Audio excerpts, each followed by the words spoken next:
guys, this is Niddy Last and welcome. In this video, what we're going to be talking about a little bit is about esports in Call of Duty. Now, as we've seen that within Black Ops 3, they've been doing their thing in Germany about the way that the games can be set up and everything else. And I found it actually quite interesting, I really did. Now, I've not been a great fan of sitting there watching loads of pros playing Call of Duty. I really haven't. I don't know, it just didn't seem that interesting to me. It really didn't. But like now, I must admit, I'm actually quite intrigued by the way that it's going to be set up and working. I really am. I think it's going to be absolutely brilliant. Oh, is that guy? Oh, I thought, there you go. I thought he was one of mine then. But yeah, so basically, yeah, I find it quite interesting. I mean, the biggest bit is the ban and protect. Now, what I found, especially like with esports before, like they banned everything, so literally didn't have any weapons and stuff like that. And it's always basically the same kind of thing, and I just found it a bit, I don't know, a bit mundane. I found it a bit boring after a while.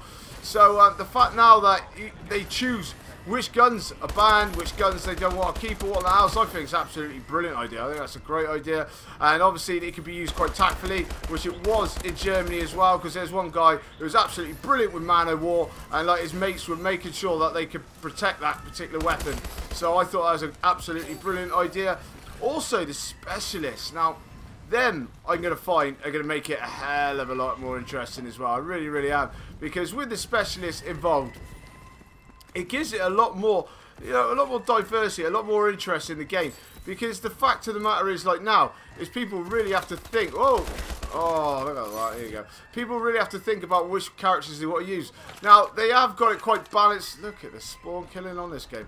But yeah, the way that they got it balanced is basically like you can only have like one particular character per team, which is fair enough. Don't want everyone using reject or something like that, and it getting a little bit too powerful. So I think for that is absolutely brilliant use.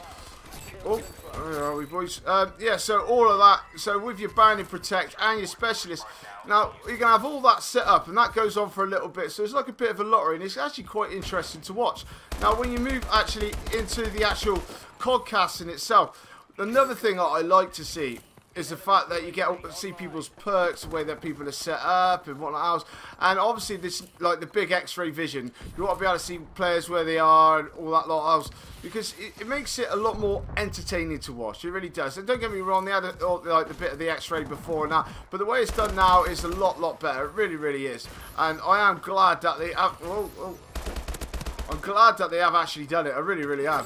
So it's going to make it pretty good. Seeing all the perks and everything else, you feel like you're a bit more involved. And, you know, just the usual, just like quickly watching someone with the same gun, the same thing, doing it over and over again. Because bearing in mind that these guys are going to have like best of 3, best of 5, whatever matches.